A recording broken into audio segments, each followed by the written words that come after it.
प्रथम मैं गाइड की हैसियत से आप सबों का स्वागत करता हूं। मेरा नाम अनिल कुमार है। मैं यहां 1995 से पिछले 28 साल से भारत सरकार पर्यटक विभाग के द्वारा लाइसेंस लेकर के गाइड कर रहा हूं। ये नालंदा विश्वविद्यालय है। विश्वविद्यालय की स्थापना 5वीं शताब्दी में सम्राट कुमार गुप्त ने किया था, जो मगध के राजा थे और उस समय मगध की राजधानी राजगीर थी। कुमार गुप्त इसके फाउंडर थे। 5वीं शताब्दी की बिल्डिंग है, जिसे 7वीं में हर्षवर्धन, 9वीं में राजा देवपाल ने इसका पूरा विस्तार किया था। ये 10 किलोमीटर लंबा और 5 किलोमीटर चौड़ा था। एट ए टाइम यहाँ 10,000 विद्यार्थी और 1,500 प्रोफेसर पढ़ने पढ़ाने के काम में लगे हुए थे। लेकिन 12वीं शताब्दी में तुर्किस्तान आक्रमणकारी बख्तियार खिलजी का अटैक हुआ नालंदा पे और नालंदा को जला दिया गया। 3 बड़ी बड़ी पुस्तकालय यहाँ थी, जिसका नाम रत्न सागर, रत्न दधि, रत्न रंज का था। इतनी किताबें थी उनमें, जब जलाई गई ये विश्वविद्यालय 6 महीना तक लगातार जलता रहा था। फिर धीरे धीरे करके सर भूकंप आया और पूरी मिट्टी से उस तरह से कवर्ड हो गई थी, वो जो दूर में टीला जैसा देखा जा रहा है उस तरह से पूरा दब चुका था। अभी 1 वर्ग किलोमीटर एरिया को सर खोद करके निकाला गया है। तो जो खुदाई हुई है मात्र 1 वर्ग किलोमीटर की हुई है। बाकी एरिया पर गांव बसा हुआ है, खुदाई बंद है।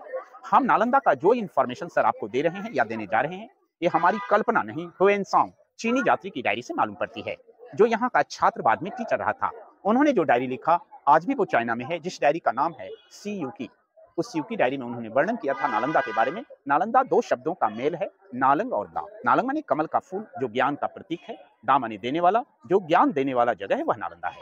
हुएनसांग की डायरी के अनुसार नालंदा विश्वविद्यालय की कुल आयु 700 साल तक रही थी। 5वीं में बना था, 12वीं में नष्ट हुआ। 700 साल में 17 बड़े बड़े हायर स्कॉलर नालंदा के हुए, जिनका कुछ नाम है नरोपा, तिलोपा, गुरुपद्म शंभवा, शांति देवा, शांति रक्षिता, आर्य देवा, वसुबंधु, अशंगा, धर्मकीर्ति, सुविष्णु, नागार्जुन, चंद्रकीर्ति, शीलभद्र, अतीश दीपंकर, ये सब बड़े बड़े स्कॉलर थे।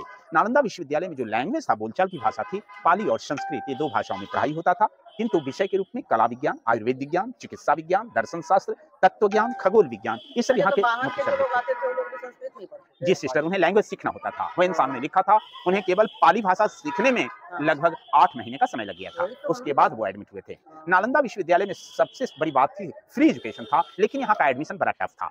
यहाँ 4 बड़े बड़े गेट हुआ करते थे, जिस गेट पर द्वारपाल टेस्ट परीक्षा लेते थे। यदि छात्र उनका सही जवाब देते थे तो एडमिशन होता था। विचार किया जाए, जहाँ का द्वारपाल इतना टैलेंट हो, भला प्रोफेसर प्रिंसिपल कितने विद्वान रहे होंगे। लेकिन अभी तक इनका मेन गेट नहीं मिला, क्योंकि मात्र 1 ही वर्ग किलोमीटर की खुदाई हुई है। अतः एक छोटा सा रास्ता दीवार काट करके बनाया गया है, जिससे हम प्रवेश करेंगे, घूम के उसी से वापस बाहर आएंगे। आया जाए। मैंने अभी खुदाई बहुत बचा हुआ है। जी, ये मात्र 10% लगभग आपके सामने है। चूंकि इतने बड़े भाग को सिस्टर अंग्रेजों ने खोद दिया, लेकिन उसके बाद 1 इंची भी खुदाई नहीं हुई है। 1915 से 1940 में ही खुदाई हुआ है, 1 वर्ग किलोमीटर एरिया का। मात्र इसका रख रखाव आर्कोलॉजिकल सर्वे ऑफ इंडिया, पुरातत्व विभाग भारत सरकार कर रही है, वो भी आपके टिकट से। इंडियन के लिए 40 रुपया, विदेशी के लिए 600 रुपये का टिकट लगता है घूमने के लिए। तो ये लोग आते रहते हैं। जी, अक्टूबर से मार्च तो बहुत लोग आते हैं। अभी थोड़ा सा गर्म समय है, ऑफ सीजन है, नहीं है विदेशी, मगर विदेशी बहुत आते हैं सिस्टर। ये देखा जाए, बाउंड्री वॉल आपके 1 वर्ग किलोमीटर का है। उसके बाद पब्लिक प्रॉपर्टी के रूप में जमीन एक्वायर्ड हो गया है। वो देखा जाए ऊंचा टीला जैसा देख रहे हैं, और वो सब के ऊपर में वो सब मकान बना हुआ है। तो उसके नीचे अभी भी यदि खुदाई हो तो अवश्य ही रिमेंस वहां मिलेगा, लेकिन खुदाई जी बंद है। खुदाई नहीं हो रहा तो अब लगता है पुलिस स्टॉप हो गया, फुल होगा भी नहीं। जी, जैसा आप रीजन बता रहे हैं, ये एक्सकेवेशन प्रोग्रेस की तस्वीर है। धीरे धीरे करके जो खुदाई होता गया था, उसी का ये तस्वीर है। कैसे खुदाई किया? अंग्रेज लोगों ने वो आधा पोर्शन को देखा कि यहाँ कुछ है, और तब उन्होंने खुदाई कराई। यही सब खुदाई का है जी, एक्सकेवेशन प्रोग्रेस का ये तस्वीर है। 1924-25 अंग्रेज समय का था। जी जी, नहीं, मोनास्ट्रीज कहा जाता है। हिंदू का नहीं है ये। It was the great learning centre of Buddhism sir. Buddhism का, हाँ।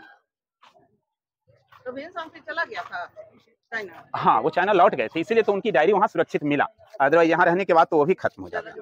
जी जी इतना किताब था जो जला। जी, तो 6 महीना तक जलता रहा। वाला ठीक है सर, पीछे गेट है। ये वाला G20 का समिट यहाँ 24 जून को हुआ था। 20 के लोग इंफॉर्मेशन है। नालंदा 15 जुलाई 2016 को यूनेस्को की लिस्ट में भी शामिल हो गया है, तो ये वर्ल्ड हेरिटेज साइट है। विश्व धरोहर के लिस्ट में इसका नंबर 1043 पे है। इंडिया का 33 है। बिहार का ये दूसरा स्थान है। इससे पहले महाबोधि मंदिर बोधगया का नाम विश्व धरोहर के लिस्ट में लिया गया है। तो ये नया गेट है। जब ओरिजिनल गेट नहीं मिला, यही रास्ता दीवार काट करके बनाया हुआ है। इसमें सीमेंट का सपोर्ट बाद में डाला गया है इसको बचाने के लिए। ये नया गेट है, ओरिजिनल गेट नहीं मिला है नालंदा का। अभी तक नहीं पता चला जी नहीं, जहाँ कहीं ये सीमेंट का यूज हुआ वहाँ जगह जगह पे डेट डाला हुआ है। ASI archaeological survey of India 1961 cementing का काम किया। ये छोटा छोटा गड्ढा, ये गड्ढा नहीं, एक एक कमरे हैं। एक कमरे में एक लोग रहते थे, वो दरवाजा होता था और हम छत के पास में खड़े हैं। वाई नेचर जब ये बिल्डिंग टूट जाती थी, दूसरा राजा इसे कवर करके इसके ऊपर दूसरा या तीसरा फ्लोर का निर्माण करते थे। It was multi storey building, ये बहुमंजिली इमारत थी। तो ये चारों तरफ बच्चे रहते थे, आंगन में पढ़ाई होता था। इसे विहार कहा जाता था। विहार, where student lives and used to study there. इसी नाम पे इस स्टेट का नाम बिहार विहार था। विहार से बिहार। रूफ पर है हम लोग। ये जो ओरिजिनल था ना, वहाँ उस समय रूफ था, नीचे नीचे रूम था। ये ओरिजिनल है, ये बाद का है। बाद वाला में सीमेंट पता चलता है, ओरिजिनल वाला लगता है ईंट के ऊपर ईंट चिपकाया गया है। जबकि चूना, सूखी माटी, बेल का रस, गुड़ और उड़द की दाल लगाई जाती थी। जो नया है वो पुराना जैसा लग रहा है, जो पुराना है वही नया लग रहा है। Means old is gold. ये ओरिजिनल दीवार है, यही ओरिजिनल जी। अभी ये इसका डिजाइन किया हुआ जी, ये सब डिजाइन वगैरह है। और हर दो हॉस्टल आपस में इंटरकनेक्टेड थे, एक से दूसरा जुड़ा हुआ था। सही बोल रहे हैं, लग रहा बैठाया हुआ है। हल्का हल्का लेप लगा के बैठा है। ये सीमेंट से बनाया है।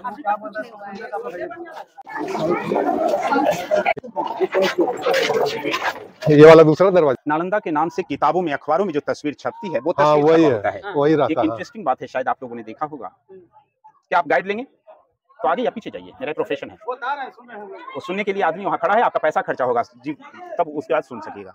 मेरा प्रोफेशन है। तो किताबों में, अखबारों में ये तस्वीर छपी होती है। एक इंटरेस्टिंग बात है, शायद आपने देखा होगा, 1969 की बनी एक हिंदी फीचर फिल्म जॉनी मेरा नाम की यहाँ शूटिंग हुई, जिसमें देवानंद ऊपर, हेमा मालिनी था। इस कॉरिडोर में गाना हुआ है। ऊपर दोनों बॉर्डर पर पुलिस वाले चलते हैं, गाना राज की रोपवे पर जाकर वाला गाना है ना, ओ मेरे राजा ओ मेरी रानी, खफा न होना वादा तो निभाई, वो गाना पुराना फिल्म है। चलो खोज लेना, हम लोग शूटिंग करेंगे जी। अभी 2 लाइन में खुदाई हुआ है। तो एक लाइन ये बिहार है सर, जहाँ लोग रहते, पढ़ते, खाते, पीते थे। बिहार की लाइन है जो इन बोर्डों में लिखा गया, मोनास्ट्री बिहार, जहाँ लोग रहते, पढ़ते थे। और वो लाइन चैत्य है, मंदिर, जहाँ लोग पूजा करने जाते थे। वो लोहे का रड वगैरह बाद में दिया गया, स्पेशल बाद में दिया गया, चूंकि अंदर में प्लेटफॉर्म बचा हुआ है, मूर्तियां नष्ट हो गई है। वो मंदिर का लाइन है जी। यहाँ का सबसे मेन टेम्पल ये बड़ा वाला है। किताबों में, अखबारों, जिसमें गेट लगा लाल रंग का वो सब मंदिर है। हाँ, पूजा मंदिर। ये नालंदा का मेन टेम्पल है। किताबों में, अखबारों में यही तस्वीर छपा होता है। नालंदा की पहचान इसी तस्वीर से आई। कोई बुक में टाइटल यही रहता है, बिहार का टाइटल। हाँ, नालंदा के नाम से जो तस्वीर छपता है, यही तस्वीर छपा होता है। ये सारा चौकोर स्थान मेडिटेशन प्लेटफॉर्म है। यहाँ बैठ करके लोग साधना करते थे। खुदाई करने के पहले इमारत उसी तरह से दब चुका था, वो जो टीला जैसा देख रहे हैं।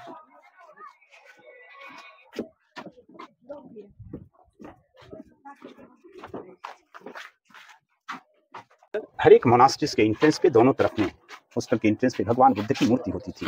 लोग अंदर जाते थे, बाहर आते थे, मूर्तियों को नमस्कार करके। इनका मंत्र होता था, नमो तस्य भगवतो अरहतो सम्मा सम्बुद्धस्य बुद्धम शरणम गच्छामि, धम्मम शरणम गच्छामि, संघम शरणम गच्छामि। यहाँ से जितनी टूटी फूटी मूर्तियां मिली है, शायद आप सामने म्यूजियम में देखा होगा। गेट के सामने एक छोटा सा म्यूजियम भी है सर। वहाँ 5 रुपए का एक अलग टिकट लगता है। वहाँ हर आइटम लिखा होता है, पढ़ के देखना होता है। जितनी सामान मिली है वहाँ रखी गई। इसमें का मूर्ति सब चोरी हो गया, वो म्यूजियम में रखा गया। जो काला काला दाग है, ये जलने वाला दाग है, जो 6 महीना तक नालंदा आपकी ज्वाला में जलती रही थी। टेम्परेचर इतना हाई था कि ईंट भी पिघल गया है। ये सब पिघला हुआ ईंट है। 6 महीना तक नालंदा जलती रही। ये जलने का दाग तो है, ये देखो।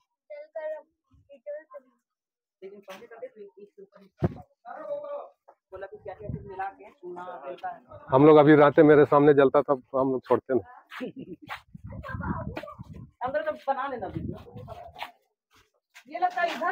ये लकड़ी वाला काम अभी किया गया है, व्हील चेयर आने के लिए, ताकि विकलांग ये सब रूम बना हुआ था क्या? इस रूम में हम एक हॉस्टल के अंदर आ गए, जिनके लिए 2 बाथरूम होता था। यह स्नान घर है। रूम आगे दिखाएंगे। ये दोनों स्नान घर है, जहाँ लोग कुआं से जल ला करके स्नान करते थे। इनका ड्रेनेज सिस्टम का जो कॉन्सेप्ट है सर, हड़प्पा मोहनजोदड़ो सभ्यता की जैसा उधर से ढाल है, सीमेंट बाद में दिया गया है, सिस्टम वही है। This is very sloping from that side, उधर से ढाल बना हुआ है।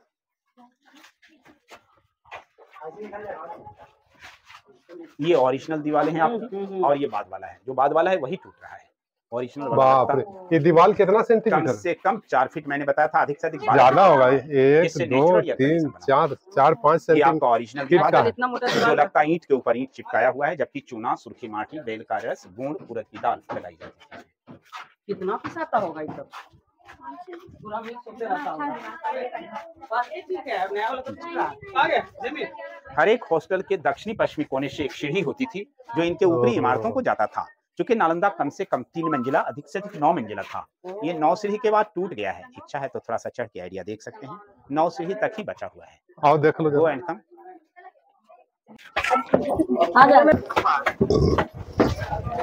नहाने वाला रूम है लगता है। कुछ और होगा।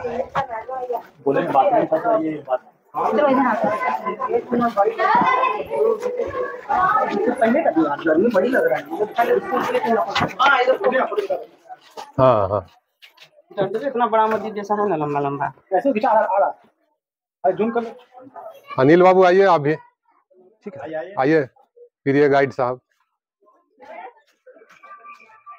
ये सब का हिस्ट्री अब बनने वाला है। तो यहाँ देखा जाए सर, यह एक कमरा एक लोगों को प्रोवाइडेड था। वहाँ हम लोग ऊपर से कमरे को देख रहे थे, छोटा लग रहा होगा मगर एक आदमी के लिए इनफ है। देखा जाए 10 बाई 10 फीट का कमरा है। ये लाइट सिस्टम और ये बुक शेल्फ है, किताब रखने का जगह। दरवाजे पे लाइट शेल्फ है, दीपक रखने का जगह। वहां से दीपक ला करके लोग यहाँ पढ़ते थे। गैस कमरे में जमा नहीं हो, लाइट को दरवाजे पर रखा जाता था। लाइट के रूप में वे लोग कैस्ट्रोल ऑयल और अंडी का तेल, रेडी का तेल जलाते थे, जो स्वास्थ्य के लिए हानिकारक नहीं है। छत सब में लकड़ी का था, वो जल गया। एक काला काला दाग सब जलने वाला दाग है, जो 6 महीना तक नालंदा जलती रही थी। तो जी नहीं, जी रेडी का तेल जो स्वास्थ्य के हानिकारक नहीं है। और 7:1 रेशियो था। हर 7 कमरे के बाद एक टीचर रहते थे। कमरा एक ही जैसा था। वो एक टीचर और 7 स्टूडेंट का है। जी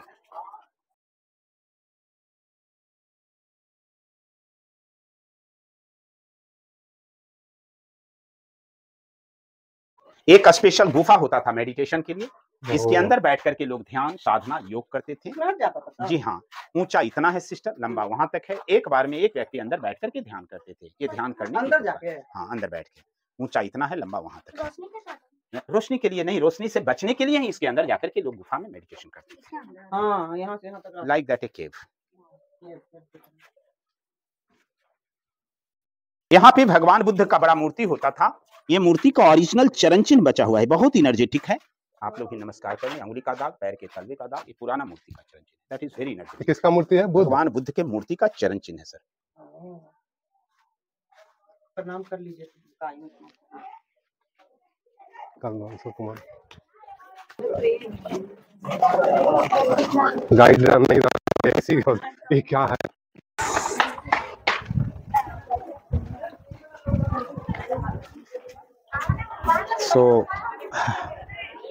आइए, चारों तरफ हम लोगों ने रहने का कमरा देखा। कमरा के ऊपर जो कटिंग था वो वेंटिलेशन थी।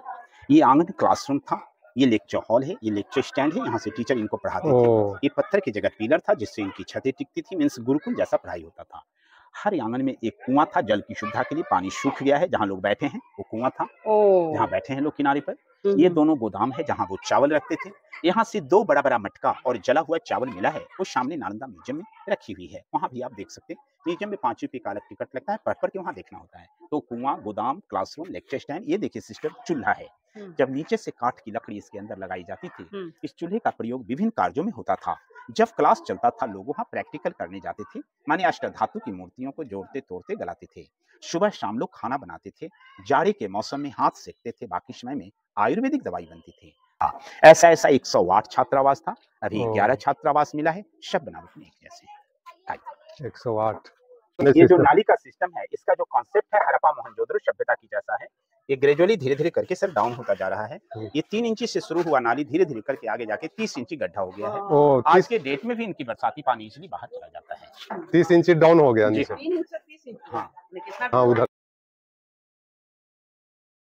ये जो बड़ी लंबी सीढ़ी है, इनकी 9 मंजिली बिल्डिंग लाइब्रेरी पर जाने का रास्ता था, जो पूरा लाइब्रेरी जल करके बर्बाद हो गया।